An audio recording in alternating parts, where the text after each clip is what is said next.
ദിവസത്തേക്ക് വീണ്ടും ആ ടേക്ക് എന്ന് പറയുമ്പോൾ നമ്മൾ വീണ്ടും അലറുകയാണ്. കാരണം അദ്ദേഹം ഞാൻ പറഞ്ഞില്ല, ഇപ്പോഴും ഞാൻ പറയുന്നത് സ്ക്രീനിൽ ചെയ്തു വെച്ചിരിക്കുന്നത് അങ്ങനെയാണ്. അത്രത്തോളം ഗംഭീരമായിട്ട് പുള്ളി ആക്ട് ചെയ്തിരിക്കുന്നത്. അപ്പോൾ ആ അലർച്ച എന്നൊക്കെ പറയുന്നത് നമുക്ക് കിട്ടുന്ന ഒരു ഓപ്പർച്യൂണിറ്റിയാണ്.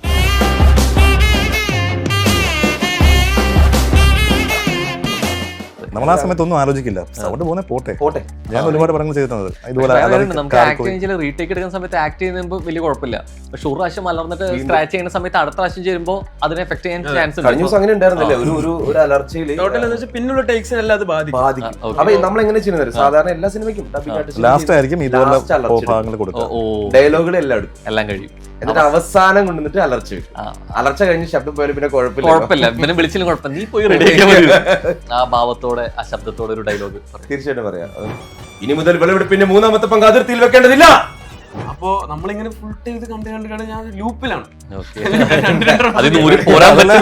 അതല്ല അതിന്റെ കോമഡി അല്ല കേട്ടോ. നമ്മളിപ്പോ ഒരു 50 തവണയെങ്കിലും ഫിലിം കണ്ടിട്ടുണ്ട്, എന്നിട്ട് നമുക്ക് ബോർ അടിച്ചിട്ടില്ല എന്നുള്ളതാണ് ഏറ്റവും വലിയ. ഞാൻ കണ്ടിടത്തോളം വിഷ്വല് വളരെ മനോഹരമായിട്ട് അതിലെ ഫൈറ്റ് ഒക്കെ റിയൽ ഫൈറ്റ് തന്നെയാണ്, റിയൽ ആയിട്ട് തന്നെ ഫൈറ്റ് ചെയ്തിരിക്കുന്നത്. ഇപ്പൊ നമ്മുടെ ഡബ് ചെയ്യാൻ ജയറാം സാർ വന്നു, ജയറാം സാർ പറഞ്ഞു, മക്കളെ ഇതൊന്നും അല്ല കേട്ടോ. പറഞ്ഞ വേറൊരു കാര്യം എന്താ വെച്ചാല്, നമ്മുടെ അവസാനത്തെ പോർഷൻസിലെ ഋഷഭ് സാറിന്റെ ആക്ടിങ് കണ്ടിട്ട് ജയറാം സാർ പുറകിന്ന് വിസിലടിച്ചു, അത്ര എനർജി ആയിരുന്നു പറഞ്ഞു. ജയറാം സാർ പുറകിന്ന് എന്താ പറയുക, ഫാനിനെ പോലെ വിസിലടിച്ച് അതിനെ വരവേറ്റു. ഈ പെർഫോമൻസ് കണ്ടു എന്നുള്ളതാണ് ചോദിക്കുക. ഈ സീറ്റിൽ കുറെ പ്രാവശ്യം ഇരുന്നിട്ട് അവതാരനായിരുന്ന ആളാണ്. അതെ. അപ്പോൾ ശരിക്കും ഇത്രയും പെർഫോമൻസ് കണ്ടു കഴിഞ്ഞിട്ട് ഇവിടെ ഹോസ്റ്റ് ആയിരിക്കും, ഗസ്റ്റ് ആയിട്ട് ഋഷഭ് ഷെട്ടി ആയിട്ട് ഇരിക്കുന്നുണ്ടെങ്കിൽ എന്തായിരിക്കും ആദ്യം ചോദിക്കുക? എങ്ങനെ സാധിക്കുന്നു ഇങ്ങനെ? സിനിമയുടെ ആസ്വാദനം അത് പൂർണ്ണമാവുന്നതിൽ വലിയ പങ്ക് വഹിക്കുന്നത് ശരിക്കും രൂപത്തിനും ഭാവത്തിനും ഒപ്പം തന്നെ ശബ്ദമാണെന്നുള്ളത് പറയാതെ വയ്യ. അത്തരത്തിൽ ഒരുപക്ഷെ ഇന്ത്യൻ സിനിമാ ലോകം കാത്തിരിക്കുന്ന വലിയൊരു ചിത്രത്തിന് പുറകിൽ ശബ്ദം നൽകിയ പ്രതിഭകളാണ്, പ്രതിഭാശാലികളാണെന്ന് കൂടെയുള്ളത്. സ്വാഗതം സുരാജ്, നിർമ്മൽ, അശ്വിൻ. ഞാനാണ് ചെയ്തതെന്നുള്ള അവകാശവാദങ്ങളൊന്നും പലപ്പോഴും ഡബ്ബിംഗ് ആർട്ടിസ്റ്റുകൾ ഉന്നയിക്കാറില്ല എന്നുള്ളതാണ്. ഇപ്പം ഇവിടെ അഭിമാനം കൊള്ളുന്നത് സിനിമയുടെ വലിയ സിനിമയുടെ ഭാഗമാവുന്നുണ്ട്. അതിനപ്പുറത്തേക്ക് ഞാൻ അല്ലെങ്കിൽ എൻ്റെതായിട്ടുള്ള പ്രശംസകളും കാര്യങ്ങളും എന്നിലേക്ക് വരും എന്നുള്ളൊരു ആകാംക്ഷയോ ആകുലതയൊക്കെ ഉണ്ടോ?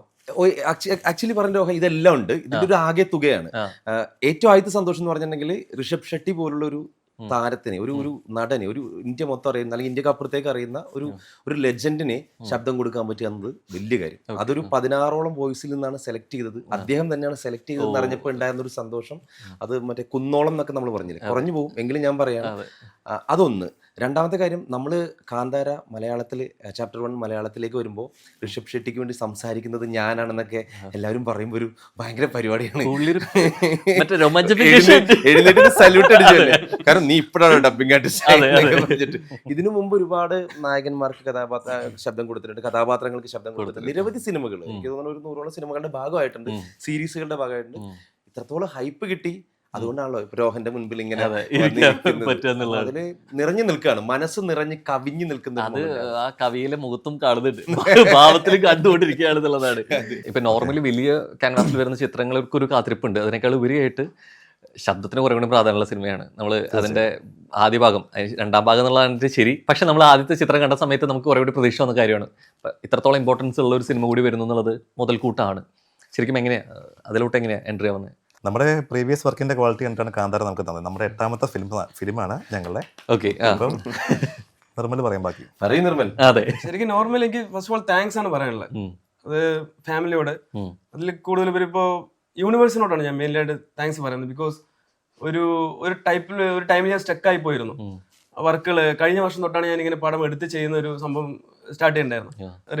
ഫസ്റ്റ് ഇപ്പം നമ്മൾ ഡബിങ് ഇരിക്കാൻ തുടങ്ങിയിട്ട് 1.5 മാസമായി, 1-2 മാസം അടുത്തായി. ഞാൻ 2.5 മാസം ഇതിന്റെ പണി പിന്നെ തുടങ്ങി. ചെന്നൈയിൽ പോകുന്നു, ഒരുപാട് ഓട്ടം, ഹൈദരാബാദ് പോകുന്നു, ഓട്ടത്തോടെ ഓട്ടമായിരുന്നു. അപ്പോൾ ഫസ്റ്റ് പടം കണ്ടപ്പോൾ തന്നെ നമുക്ക് തോന്നി ഇത് എങ്ങനെ പോയാലും ഒരു 1-2 മാസം കൊണ്ട് ഇത് തീരുള്ളൂ. ഉറക്കമില്ല, ഊണില്ല, ഒന്നുമില്ല. രാത്രി ഞങ്ങൾ സ്റ്റുഡിയോയിൽ പോകുമ്പോൾ 3 മണിയാണ് വിളിച്ചത്. 9 മണിക്ക് വീണ്ടും വരും. അതിനൊക്കെ ഒരുപാട് വിളിച്ച് ബുദ്ധിമുട്ടുണ്ട്. പലപ്പോഴും എടുത്തു കഴിഞ്ഞിട്ട് ഷൂട്ട് കഴിഞ്ഞിട്ട് അപ്പൊ അതിന്റെ പൈലറ്റ് ഓഡിയോ ഉണ്ടായിരിക്കും. അപ്പൊ നമ്മൾ ഡബ് ചെയ്യുന്ന സമയത്ത് അത് ആക്ട് ചെയ്ത ആൾക്ക് തന്നെ ചിലപ്പോൾ ഈ പൈലറ്റ് ഓഡിയോ എന്താ പോകുന്നത് അതേ രീതിയിലേക്ക് ചെയ്യാൻ വരെ ബുദ്ധിമുട്ടായിരിക്കും. ഇതല്ലാത്ത പക്ഷം ഡബിങ് ആർട്ടിസ്റ്റ് ആവുന്ന സമയത്ത് എന്താണ് അവിടെ ചെയ്തു വെച്ച മൊമെന്റിൽ ഉണ്ടായിരുന്നുള്ളത് ചിലപ്പോൾ ആൾക്കറിയില്ല, ഈ വിഷ്വല് കണ്ടത് മാത്രമേ ഉള്ളൂ. ഇത് പ്രയാസകരമാണോ ശരിക്കും? ഒരു ഡബിങ് ആർട്ടിസ്റ്റ് എന്ന് പറഞ്ഞത് ഒരു ആക്ടറും കൂടെയാണ്. നല്ലൊരു ആക്ടർക്ക് ഒരു രണ്ടാമത്തെ അഭിനയമാണല്ലോ. ആക്ച്വലി നമ്മൾ ചെയ്യുന്ന രണ്ടാമത്തെ അഭിനയമാണ്. ആദ്യം അദ്ദേഹം അഭിനയിച്ച ആള് ചെയ്തു കഴിഞ്ഞു. പിന്നെ ഇപ്പൊ വേറെ ഇതിലൊരു ഏറ്റവും വലിയ ചലഞ്ച് എന്താ അറിയോ, ആ ഫീല് കൊണ്ടുവരാന്ന് പറഞ്ഞാൽ നമുക്ക് ആ കന്നഡ ഫീൽ അല്ല മലയാളം. അതെ അതെ അതെ. ചില വാക്കുകളുടെ അർത്ഥം കിട്ടണം കറക്റ്റ് ആയിട്ട്. കാരണം ഇത് മോഡേൺ സിനിമയല്ല. പക്ഷെ ആ വ്യത്യാസം വരുന്നതിനൊപ്പം തന്നെ ആൾ അഭിനയിച്ച് വെച്ചത് കന്നഡ മൂഡിലും കന്നഡ കൂടിയാണ്. മോഡലും കൂടിയാണ്. നമ്മളത് കൊണ്ടുവരാന്ന് പറഞ്ഞിട്ടുണ്ടെങ്കിൽ എനിക്ക് തോന്നുന്നു നിർമ്മലൊക്കെ സ്ലാങ് ഡിഫറെന്റ്, മാംഗ്ലൂർ സ്ലാങ് ആണ്.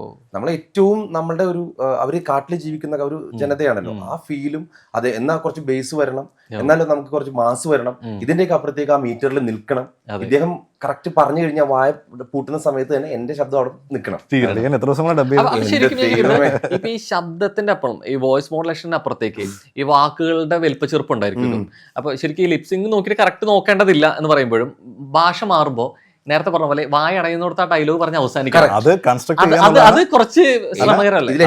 അത് കൺസ്ട്രക്ട് ചെയ്യാന്നുള്ളതാണ് ഡബിംഗ് ഡയറക്ടേഴ്സിന്റെ ഡ്യൂട്ടി. ഓക്കെ. ഇവരാണ് കറക്റ്റ് പറഞ്ഞു. ഇപ്പൊ നമ്മളൊരു ടേക്ക് പറഞ്ഞു, ഞാനൊരു ഡയലോഗ് പറഞ്ഞു, ഇവര് പറഞ്ഞു ബ്രോ അത് ഇത്തിരി കൂടുതലാ, കുറക്കാം. ചിലപ്പോ ഒരു വാക്ക് അല്ലെങ്കിൽ ഒരു അക്ഷരം എടുത്ത് കളയും. അതെ അതെ. അങ്ങനെയാണ്. അപ്പൊ പറയുന്നു അയ്യോ അത് ശരിക്കും കുറഞ്ഞു, അപ്പൊ നമ്മൾ കുറച്ച് സ്പീഡാക്കണം. ഇനി അത് കഴിയും പറയും അത് ആ സീനിലെ ആ ഡയലോഗ് ശരിയാവുന്നില്ല, മീനിങ് മാറാനും പാടില്ല. മീനിങ് മാറാൻ ഇത് എന്നുവെച്ചാല് ഇപ്പൊ നമ്മൾ അതേ ഭാഷയിൽ തന്നെ ഡബ് ചെയ്യുകയാണെന്നുണ്ടെങ്കിൽ തന്നെ കറക്റ്റ് ലിപ്സിംഗ് പിടിക്കാനോ അവിടെ കഴിയാത്തതിന്റെ പ്രശ്നങ്ങൾ നമ്മൾ നന്നായിട്ട് കാണാറുണ്ട്. ലിപ്സിംഗ് കറക്റ്റ് അല്ല എന്ന് പറഞ്ഞിട്ട്. ഇത് മറ്റൊരു ഭാഷ വരുന്ന സമയത്ത് വിളവെടുപ്പിന്റെ സാധനം വന്നിട്ടുണ്ട്. വന്നിട്ടുണ്ട്. അപ്പൊ നമ്മുടെ പടത്തിനകത്ത് ട്രെയിലറിനകത്ത് ഒരു സാധനം വന്നിട്ടുണ്ട്. ഇനി മുതൽ വിളവെടുപ്പിന്റെ 3ാമത്തെ പങ്ക് അതിർത്തിയിൽ വെക്കേണ്ടതില്ല. ഈ സാധനം അവിടെ വരികയും വേണം. പക്ഷെ ആദ്യം വന്ന ഡയലോഗ് വേറെ ആയിരുന്നു. അതിനെ പൊളിച്ച് പൊളിച്ച് പൊളിച്ച് പൊളിച്ച് ഇത് അർത്ഥം മാറും ചെയ്യരുത്, കറക്റ്റ് മീനിങ്ങിലേക്ക് ആക്കുകയും ചെയ്തു. അങ്ങനെ കുറെ പണിയുണ്ട്. ഒരു പരിധി നമ്മൾ ഡബ് ചെയ്യുന്ന ആളെ അളിയ ഇത് ഒക്കെ അല്ലേ അളിയ. അല്ല രസം എന്ന് വെച്ചാൽ ഇന്ന് രാവിലെ ഒരു കറക്ഷൻ എടുത്തിട്ട് ഞങ്ങൾ വന്നു. അത്രയും 2-ാം തീയതി വരെ 1-ാം തീയതി വരെ ഇത് റിലീസ് ആവുന്ന വരെ തിരുത്തലുകൾ സംഭവിച്ചുകൊണ്ടിരിക്കുന്നത്. ഇവര് ഓരോ ദിവസം പുതിയ പുതിയ വീഡിയോസ് ആഡ് ചെയ്തുകൊണ്ടിരിക്കുകയാണ്. ഇതിന് വേറൊരു കാര്യം കൂടി ഞാനൊന്ന് പറയട്ടെ റോഹ. അത് ആക്ച്വലി ഈ പടം നമ്മൾ ഫുള്ള് ഡബ് ചെയ്ത് കഴിഞ്ഞു. എനിക്ക് തോന്നുന്നു ഒരു 2 ആഴ്ച കൊണ്ടൊക്കെയാണ് അല്ലേ. ഞാൻ രാത്രിയും ഞായറാഴ്ചയും ശനിയാഴ്ചയൊക്കെ ആയിട്ട് അങ്ങനെ ചെയ്ത് കഴിഞ്ഞിട്ട് പിറ്റേ ദിവസം എൻ്റെ അടുത്ത് പറഞ്ഞ് നിർമ്മൽ വിളിച്ചിട്ട് പറഞ്ഞു, ചേട്ടാ ഈ വഴി വരുമ്പോൾ ഒന്ന് കയറൂ, ഒരു കറക്ഷൻ ഉണ്ടെന്ന് പറഞ്ഞു. ഐ മീൻ ഒരു സീൻ ഉണ്ടെന്ന് പറഞ്ഞു. ചെന്നപ്പോ എന്താണെന്നറിയോ, കുറെ സീൻസ് ആഡ് ചെയ്തിട്ടുണ്ട്. ദാറ്റ് മീൻസ് ഇവർ 5 വർഷം ഇതിന്റെ പുറകെ ആയിരുന്നു, ഋഷഭ് സാർ ഉൾപ്പെടെ. അപ്പൊ ഇവരെടുത്ത് വെച്ചിരിക്കുന്ന സീൻസ് ഇവർ കണ്ടിട്ട് വീണ്ടും റീ എഡിറ്റ് ചെയ്യാണ്. അവിടെ എന്തോ പ്രശ്നമുണ്ട്, അവിടെ ഇത്തിരി ലാഗ് ഉണ്ട്, അല്ലെങ്കിൽ അവിടെ ഇത്തിരി എന്തോ ഉണ്ട്. അപ്പൊ വീണ്ടും ഡയലോഗ് മാറുന്നു, ആ സീനിന്റെ മൊത്തത്തിലുള്ള അർത്ഥം മാറുകയാണ്. അങ്ങനെ വന്നു കഴിയുമ്പോൾ എന്താ സമയം നമ്മൾ വീണ്ടും ഡബ് ചെയ്യുന്നു, വീണ്ടും ഡബ് ചെയ്യുന്നു, പറഞ്ഞു തന്നെ മാറ്റി പറയുന്നു, അടുത്ത സീനിൽ വീണ്ടും ഡബ് ചെയ്യുന്നു. അപ്പൊ അങ്ങനത്തെ ഒരു 3 വട്ടമെങ്കിലും റിപ്പീറ്റ് ചെയ്ത് സാധനം പോയിട്ടുണ്ട്. പക്ഷെ അപ്പോഴൊക്കെ നമ്മൾ ചിന്തിക്കുന്നത് അദ്ദേഹം കാണിച്ചൊരു ഹാർഡ് വർക്ക് ഇല്ലേ. ഇത്രയും നിന്നിട്ട് പുള്ളി ക്യാമറയുടെ ബാക്കിൽ നിൽക്കുന്നു, ഫ്രണ്ടിൽ നിൽക്കുന്നു, എന്നിട്ട് ആ ഡയലോഗുകൾ കറക്റ്റ് ആയിട്ട് പറയുന്നു. ആ ഷോട്ട് പോരെന്ന് പറയുമ്പോൾ 30 ടേക്ക് പോകുന്നു. ഋഷഭ് സാറിന് ഷോട്ട് ഉണ്ട്, റോപ്പില് തൂങ്ങി ഒരു ഫൈറ്റ് ചെയ്യുന്ന ഷോട്ട് ഉണ്ട്. അത് പുള്ളി 6-7 ടേക്ക് എടുത്ത. പുള്ളി ഭയങ്കര എനർജറ്റിക് ആണെന്നാണ് പറയുന്നത്. അവിടെയും അത്രയും എഫേർട്ട് എടുക്കുന്ന സമയത്ത് നമ്മൾ കൂടി അതെടുക്കാൻ അത് തടസ്സം വരില്ല. സിമ്പിൾ പേഴ്സണാ. അത് ഞാൻ റൈറ്റിംഗിന് പോകുന്ന സമയത്ത് നമ്മൾ ഇരിക്കുമ്പോ ഞാൻ സാറ് വേറെ ചെന്നൈക്കുന്ന പോലെ ഒരു ചെയറിലിരിക്കും, എന്റെ കൂടെ എന്റെ ഫ്രണ്ട് റോണൊക്കെ ഉണ്ടായിരുന്നു. അപ്പൊ ഞങ്ങള് റൈറ്റിംഗിൽ ഇരിക്കുന്ന സമയത്ത് ഷോർട്സ് ഒക്കെ എല്ലാം ഇട്ട് നോർമലായിട്ട് അത്രയും കംഫർട്ടാണ്. അപ്പൊ നമുക്ക് വേറെ ഐഡി അല്ലെങ്കിൽ വേറെ ആര് വരികയാണെന്നുണ്ടെങ്കിലും നമ്മുടെ വീട്ടിലുള്ള ഒരാൾ ഒരു ഫ്രണ്ടോട് എങ്ങനെ സംസാരിക്കുന്ന ഒരു ഇതാണ്. അയ്യോ അദ്ദേഹം കാണിച്ചിരിക്കുന്ന ഒരു ഫ്ലെക്സിബിലിറ്റി ഉണ്ട്. ബോഡി ഒക്കെ വെച്ചിട്ട് അദ്ദേഹത്തിന്റെ കുറച്ച് നമുക്കറിയാലോ സ്ലിം ഒന്നും ഇല്ല, പക്ഷെ എന്ത് ഭംഗിയായിട്ടാണെന്ന് അറിയാം ചെയ്തിരിക്കുന്ന ആക്ഷൻസും എല്ലാം ആണെങ്കിൽ. ഇപ്പൊ തന്നെ രോഹൻ നേരത്തെ ചോദിച്ചില്ല ഒരു ഡയലോഗ്, ഇതെങ്ങനെയാ കൺസ്ട്രക്ട് ചെയ്യാം. ആക്ച്വലി നമ്മുടെ ട്രെയിലറിലുള്ള ഡയലോഗ് ഇല്ലല്ലോ, വരാൻ അല്പം താമസിച്ചു. അതിന്റെ കന്നഡ എങ്ങനെയാ കറക്റ്റ് എന്ന് പറഞ്ഞേ? ഇതാണ് പുള്ളി പറയുന്നത്, വരാൻ അല്പം താമസിച്ചെന്ന് തോന്നുന്നു അല്ലേ. അതെ അത് കുറച്ച് മാസം ആവട്ടെ, ഇങ്ങനെയല്ല കുറച്ചും കൂടി അവിടെ വരുമ്പോ മൈക്കിൽ നമ്മൾ ബേസിക് അവിടെ സ്ക്രിപ്റ്റ് ചെയ്തിട്ട് വരുമ്പോ കറക്റ്റ് മീനിങ് ആയിരിക്കും. മീനിങ് ആണ് നമുക്ക് വേണ്ടത്. നമ്മളോട് അവിടെ പറയും ദിസ് ഇസ് 50%. ഔട്ട്പുട്ടിലൂടെ കാണിച്ചു കൊടുക്കാം. പിന്നെ അതായത് പക്ക നല്ലോണം മലയാളത്തിൽ ഇപ്പൊ ഫസ്റ്റ് ടൈം ഒരാൾ കാണുമ്പോ ഒരു സിനിമയിലെല്ലാം തിരക്കഥയെല്ലാം എഴുതുന്ന അല്ലെങ്കിൽ ഒരു സംവിധായകനെ കാണുമ്പോൾ അവർക്ക് പറയാൻ പറ്റും മേ ബി അതൊരു ചെറിയ റോങ് ഉണ്ട്, ഇങ്ങനെ വരില്ല പറയാൻ പറ്റും. അങ്ങനെ ഒരാൾ പറയുന്നതാണ് എനിക്ക് ഏറ്റവും ഇഷ്ടം. കാരണം ഫീഡ്ബാക്ക് നല്ലത് കിട്ടും. അപ്പോ നമ്മളിങ്ങനെ ഫുൾ ടൈം ഇത് കണ്ട് ഞാൻ ലൂപ്പിലാണ്. അതല്ല അതിന്റെ കോമഡി അല്ല കേട്ടോ. നമ്മളിപ്പോ ഒരു 50 തവണയെങ്കിലും ഫിലിം കണ്ടിട്ടുണ്ട്, എന്നിട്ട് നമുക്ക് ബോർ അടിച്ചിട്ടില്ല എന്നുള്ളതാണ് ഏറ്റവും വലിയ. പക്ഷേ ഫിലിം മുഴുവൻ കണ്ടു. ഇവര് കണ്ടു, ഞാൻ കണ്ടിട്ടില്ല. എങ്ങനെയെന്നറിയോ, ഇവൻ സ്റ്റാർട്ടിംഗ് ഒട്ടിക്ക് പറയാം. ഇപ്പൊ എന്റെ അടുത്ത് പറഞ്ഞു ഒരു വോയിസ് ടെസ്റ്റ് ഉണ്ടെന്ന് പറഞ്ഞു. ഓക്കെ, അപ്പൊ അശ്വിനായിട്ട് എനിക്ക് കുറച്ച് നാളായിട്ട് ബന്ധമുണ്ട്. അപ്പൊ അശ്വിൻ വിളിച്ചിട്ട് പറഞ്ഞു അല്ലെങ്കിൽ ഒരു വോയിസ് ടെസ്റ്റ് ഉണ്ട് വാന്ന് പറഞ്ഞു. ശരി, ഞാൻ ചെന്നപ്പോ ഞാൻ സിനിമ ഏതൊന്നും ചോദിക്കുന്നില്ല, ഞാൻ കയറി നിന്നിട്ട് അപ്പൊ സ്ക്രീനിൽ ഒരു ശബ്ദം, ഒരു 2 ഡയലോഗ് എടുക്കുന്നു. ഞാൻ പറഞ്ഞു ഓക്കെ അപ്പൊ സെലക്ട് ആവണം വിളിക്ക്, ശരി കേട്ടോ എന്ന് പറഞ്ഞു. ഞാൻ വന്ന് പോയി. ഇത് കാന്താര ചാപ്റ്റർ 1 ആണെന്നോ ഋഷഭ് ഷെട്ടിക്കാണോ ഈ വോയിസ് കൊടുക്കണമെന്ന്? അപ്പൊ ഋഷഭ് കണ്ടില്ല. അല്ല മറ്റേ ബ്ലാങ്കിലല്ലേ? ബ്ലാങ്കിൽ. അല്ല നമുക്ക് റെസ്ട്രിക്ഷൻ ഉണ്ടായിരുന്നു, പുറത്ത് പറയാൻ പാടില്ല. ബ്ലാങ്കിലെടുത്തേ എനിക്ക് ഡയലോഗ് ഒന്നും കാണിച്ചു തന്നില്ല നിങ്ങൾ, ചുമ്മാ പറയുന്നത് കേട്ടോ. അല്ല ഞാൻ ചോദിക്കുന്നത് തോന്നുന്നില്ല. അതിന് അതിന് മുമ്പ് സൗഹൃദ ആൾക്കാരാണ്, എന്നിട്ട് വരെ പറഞ്ഞില്ല. മറ്റേ പറഞ്ഞ പോലെ എന്റെ അടുത്ത് ഇവന് ഒരു വാക്ക് മിണ്ടിയിരുന്നെങ്കിൽ ഏത് സിനിമയാന്ന് പോലും പറഞ്ഞില്ല. പിന്നെ നമുക്ക് പിന്നെ എന്റെ സന്തോഷം എന്ന് പറഞ്ഞാൽ ഒരു പടത്തിനെങ്കിൽ പടത്തിന് എന്നെ വിളിച്ചുല്ലോ. അല്ല നമ്മുടെ ഫിലിം ഫീൽഡ് അറിയാലോ, നമ്മൾ സ്റ്റാർട്ട് ചെയ്യാതെ നമ്മളത് പറയാൻ പാടില്ല. അപ്പൊ ഞാൻ പോയി, ഞാൻ ഏത് പടം എനിക്ക് അറിയില്ല കേട്ടോ. ഞാൻ അപ്പൊ സ്ക്രീൻ ഇല്ല, പക്ഷെ ഡയലോഗ് ഉണ്ട്. അപ്പൊ ഡയലോഗ് എങ്ങനെയാണോ അതിന്റെ മലയാളം അവര് പറഞ്ഞത് ഞാൻ അങ്ങനെ പറഞ്ഞു, ഞാൻ വിട്ടു. അപ്പൊ പറഞ്ഞു ഹീറോ വോയിസ് ആണ്. അപ്പൊ ഞാൻ ശരി കുറെ കേട്ടിട്ടുണ്ട്, കേട്ടിട്ടുണ്ട് കുറെ കേട്ടിട്ടുണ്ട്, വിട്ടു. ഒരു ദിവസം ഞാൻ റേഡിയോയിൽ ഇതുപോലെ ഷോ ചെയ്യാനായിട്ട് കയറുന്നതിന് മുൻപ് ജസ്റ്റ് ഒരു ചായ കുടിച്ചോണ്ടിരിക്കുന്ന സമയത്താണ് അശ്വൻ വിളിക്കുന്നത്. അശ്വൻ വിളിച്ചിട്ട് ഇങ്ങനെ പറയാണ്, അളിയോടെ? ഞാൻ പറഞ്ഞു FM ലുണ്ട്. ഓക്കെ, എന്താ പരിപാടി? ഞാൻ പറഞ്ഞു ചായ കുടിക്കാൻ, നമുക്ക് കുറച്ച് പരിപാടി ഉണ്ട്. എന്ത് പരിപാടി? അളിയനാണ് ഋഷഭ് ഷെട്ടിക്ക് മലയാളത്തിലേക്ക് ഡബ് ചെയ്യാൻ പോകുന്നത്.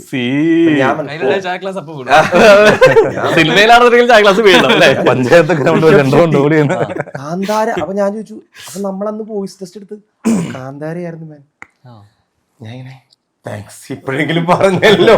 അവിടെ നിന്നുണ്ടായ ഒരു ഗൂസംസ് ഉണ്ട്, ഭയങ്കരമായിരുന്നു. ഞാനിങ്ങനെ ആലോചിക്കുക, എടാ നീ ചുമ്മാ തമാശ പറയല്ലേ, കളിയാക്കല്ലേ? ഞാൻ പറഞ്ഞു, അപ്പൊ അളിയൻ തന്നെയാണ് അളിയ, ഒരു തർക്കവും ഇല്ല. ഇത്രയും വോയിസ്, കുറെ വോയിസ് അയച്ചില്ലേ എന്നല്ലേ, അതിൽ നിന്ന് ഏകദേശം 16ഓളം വോയിസ് അയച്ചിട്ട് അതിൽ നിന്ന് സെലക്ട് ആയിരിക്കുന്ന അളിയനാണെന്ന് പറഞ്ഞപ്പോൾ ഞാനിങ്ങനെ എന്റെ ഫേസ് ഒക്കെ ചുമന്നിങ്ങനെ അവിടെ നിന്നൊക്കെ ചോദിക്കല്ല അവര്. അപ്പൊ എനിക്കിത് പറയാനും പറ്റില്ല. അപ്പൊ എന്റെ അടുത്ത് പറഞ്ഞു ഫൈനലി പറയണ്ട, നമ്മൾ തുടങ്ങി, അവര് ഉറപ്പിച്ചിട്ടില്ല. പക്ഷെ അദ്ദേഹം സെലക്ട് ചെയ്ത്, ഷെട്ടി സാർ സെലക്ട് ചെയ്തിരിക്കുന്ന ഒരു വോയിസ് നിങ്ങളുടെയാണെന്ന് പറഞ്ഞപ്പോ ഞാനിങ്ങനെ നമ്മൾ ആദ്യം ചോദിക്കേണ്ട ചോദ്യങ്ങളൊന്നാണ്, ഡബ് ചെയ്ത് കഴിഞ്ഞിട്ട് എങ്ങനെയായിരുന്നു എക്സ്പീരിയൻസ് എന്നാണ് ചോദിക്കുക. പക്ഷെ ഞാൻ എക്സ്പീരിയൻസ് എന്നല്ല ചോദിക്കുന്നത്, ശബ്ദം കറക്റ്റ് ആണോ അപ്പൊ ശരി എന്നുള്ളതാണ് ചോദിക്കുന്നത്. അതെ, അതാണ് ഞാൻ ആദ്യം ചോദിക്കേണ്ടത്. അതായത് സ്വരമുണ്ട്, കാരണം ഇത്രത്തോളം നമ്മൾ കണ്ടതാണ്. അതിന്റെ ചാപ്റ്റർ 2 പോലെയാണ് കണ്ടത്, നമ്മൾ ഇതിന്റെ പ്രീക്വലാണ് കാണാൻ പോകുന്നത്. അപ്പൊ അതിൽ തന്നെ കുറച്ച് പോർഷനിലാണ് ഈ അലർച്ചയും കാര്യങ്ങളും വരുന്നത്. അപ്പൊ ആ സിനിമ തന്നെ ചർച്ച ചെയ്യണോളം തന്നെ ഈ ശബ്ദം ചർച്ച ചെയ്തിട്ടുണ്ടായിരുന്നു. അതിനൊരു ഇത് അപ്പൊ അടുത്ത പാട്ടിലോട്ട് വരുന്ന സമയത്ത് അത് കൂടുതലായിട്ട് ഉണ്ടാവും, ഇത്രത്തോളം ശബ്ദം എടുക്കുന്നു എന്നുള്ളത്. ഇവിടെ ആ ശബ്ദം എടുക്കുന്നത് സുരാജ് ബ്രോ ആണ്. ഇപ്പൊ ശബ്ദം പണി കിട്ടിയായിരുന്നോ? നമ്മുടെ സ്ക്രാച്ച് വന്നിരുന്നു, കുറച്ച് അലർജിയും പരിപാടിയൊക്കെ ഉണ്ടായിരുന്നല്ലോ. അപ്പൊ സ്ക്രാച്ച് ഒക്കെ വന്നിട്ടുണ്ടായിരുന്നു. പിന്നെ എപ്പോഴും അശ്വിൻ പറഞ്ഞ പോലെ മാക്സിമം വെള്ളം കുടിച്ചുകൊണ്ടിരുന്നു. നമ്മള് സ്യൂട്ടിൽ വെള്ളം ഉണ്ടായിരുന്നു, ഞാൻ ഇതേ വെള്ളം കുടിച്ചു, അതുകൊണ്ട് കുടിക്കുന്നുണ്ടായിരുന്നു. പക്ഷെ എല്ലാത്തിന്റെ അപ്പുറത്തേക്ക് വീണ്ടും ആ ടേക്ക് എന്ന് പറയുമ്പോൾ നമ്മൾ വീണ്ടും അലറുകയാണ്. കാരണം അദ്ദേഹം, ഞാൻ പറഞ്ഞില്ല, ഇപ്പോഴും ഞാൻ പറയുന്നത് പുള്ളി സ്ക്രീനിൽ ചെയ്തു വെച്ചിരിക്കുന്നത് അങ്ങനെയാണ്. അത്രത്തോളം ഗംഭീരമായിട്ട് പുള്ളി ആക്ട് ചെയ്തിരിക്കുന്നത്. അപ്പോ ആ അലർച്ച എന്നൊക്കെ പറയുന്നത് നമുക്ക് കിട്ടുന്ന ഒരു ഓപ്പർച്യൂണിറ്റിയാണ്. നമ്മൾ ആ സമയത്ത് ഒന്നും ആലോചിക്കില്ല, സൗണ്ട് പോകുന്നേ പോട്ടെ. ഞാൻ ഒരുപാട് പടങ്ങൾ ചെയ്തിട്ടുണ്ട് ഇതുപോലെ. നമുക്ക് ആക്ട് ചെയ്യുന്ന റീടേക്ക് എടുക്കുന്ന സമയത്ത് ആക്ട് ചെയ്യുമ്പോൾ വലിയ കുഴപ്പമില്ല. പക്ഷെ ഒരു പ്രാവശ്യം മലർന്നിട്ട് സ്ക്രാച്ച് ചെയ്യുന്ന സമയത്ത് അടുത്ത പ്രാവശ്യം ചെയ്യുമ്പോൾ അതിനെ എഫക്ട് ചെയ്യാൻ ചാൻസ് ഉണ്ട്. കഴിഞ്ഞ ദിവസം അങ്ങനെ ഉണ്ടായിരുന്നില്ലേ, ഒരു അലർച്ചയിൽ പിന്നുള്ള ടേക്സ് എല്ലാം അത് ബാധിക്കും. അപ്പൊ നമ്മൾ എങ്ങനെ ചെയ്യുന്നത്, സാധാരണ എല്ലാ സിനിമയ്ക്കും ലാസ്റ്റ് ആയിരിക്കും ഡയലോഗുകൾ എല്ലാം എടുക്കും, എല്ലാം കഴിയും. എന്നിട്ട് അവസാനം കൊണ്ടുവന്നിട്ട് അലർച്ച വെക്കും. അലർച്ച കഴിഞ്ഞ് ശബ്ദം പോയാലും പിന്നെ കുഴപ്പമില്ല, പിന്നെ വിളിച്ചാലും കുഴപ്പമില്ല, നീ പോയി റെഡി ആ ഭാവത്തോടെ ആ ശബ്ദത്തോടെ ഒരു ഡയലോഗ് തീർച്ചയായിട്ടും പറയാം. നമുക്കിപ്പോ 3 ഡയലോഗാണ് ട്രെയിലറിലുള്ളത്. അതിലൊരു ഡയലോഗ് ഇപ്പൊ എനിക്ക് തോന്നുന്നത് അതിന്റെ ഒരു മീറ്റർ കാണിച്ചു തരാം, നമ്മൾ കാണിച്ചു തരാം എന്നുള്ളത്. ബ്രോ ആ ഡയലോഗ് ആ ഒരു മാസത്തിൽ ഒന്ന് പറയോ? ലൈക്ക് കന്നഡയില് നമ്മള് വിളവെടുക്കുന്ന അല്ലല്ല മറ്റേതില്ലേ, കന്നഡ പറ, വരാൻ അല്പം ವರಲ್ಲ ಮತ್ತದು ಬರೆಯ ಇನಿ ಮೊದಲು ಬೆಳಪೆನ್ನ ನಾವು ಬೆಳೆದರಲ್ಲಿ 3ನೇ ಪಾಲ್ ಗಡಿಯಲ್ಲಿ ಇಡ್ಲಿಕ್ಕಿಲ್ಲ വെച്ചാൽ നമ്മൾ വിളവെടുക്കുന്നതിൽ 3ാമത്തെ പങ്ക് അതിർത്തിയിൽ വെക്കേണ്ടത്. അത് ഈ കുറച്ച് ഷൗട്ടിലാണ് പറയാൻ. ഇനി മുതൽ വിളവെടുപ്പിന്റെ 3ാമത്തെ പങ്ക് അതിർത്തിയിൽ വെക്കേണ്ടതില്ല. അങ്ങനെയല്ല, അത് ആദ്യത്തെ ടേക്കും.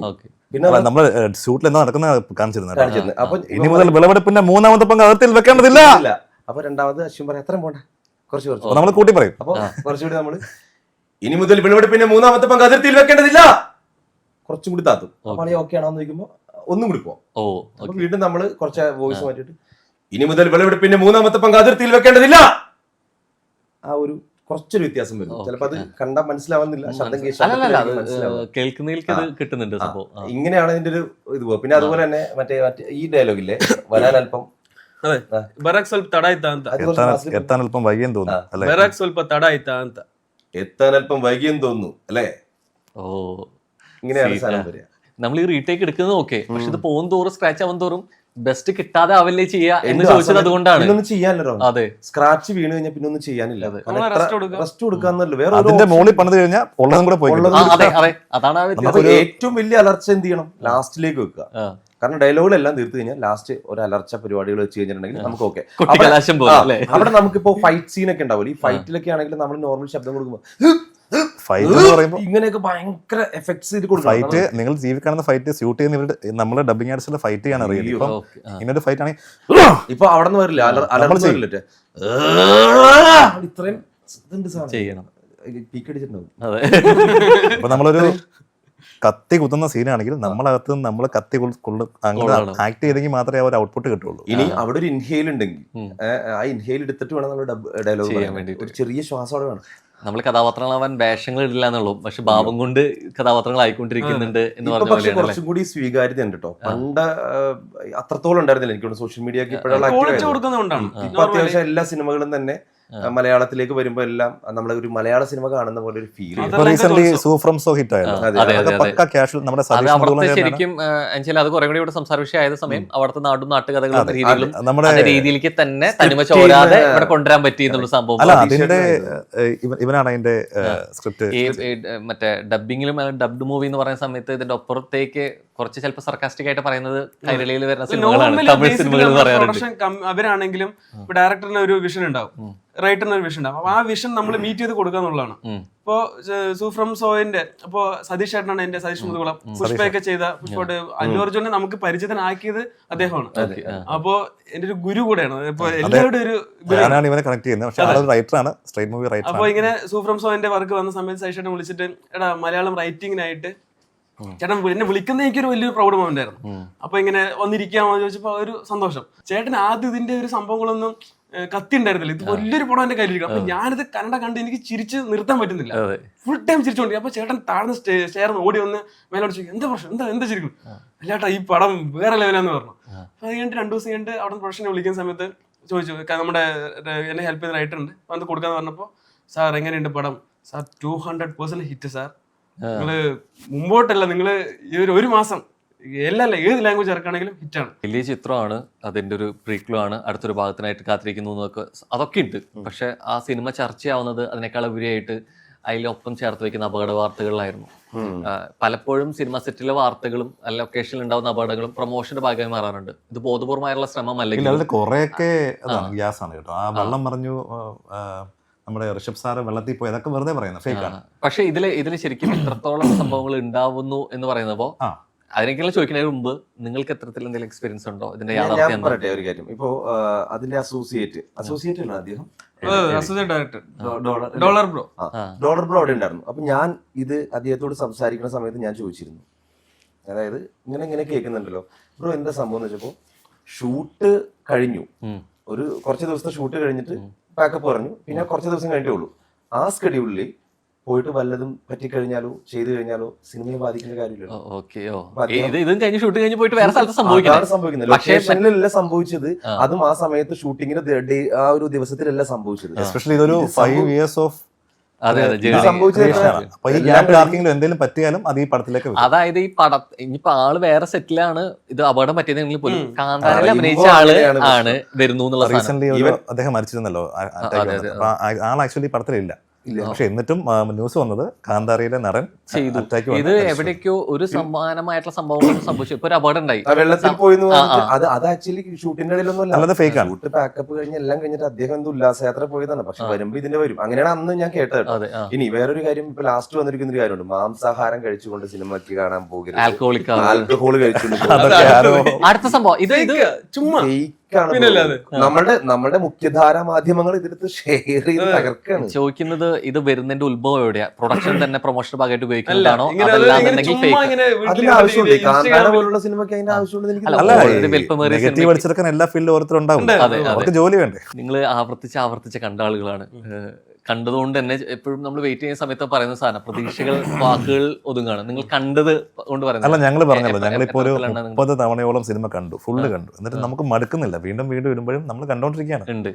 ഇതിന്റെ മ്യൂസിക്കും SMS കൂടെ വന്നാൽ അവസ്ഥ നോക്കണേ. അനന്തേഷ് ലോകനാഥ് സാറ്, ബാക്കിയുള്ളവരുടെ DOP സാറിന്റെ വർക്ക്, ഇതെല്ലാം പക്ഷെ നമുക്ക് തിയേറ്ററിൽ കാണുമ്പോൾ ഒരു പുതുമ ചിലപ്പോൾ ഞങ്ങൾക്ക് കിട്ടിയെന്ന് വരില്ല.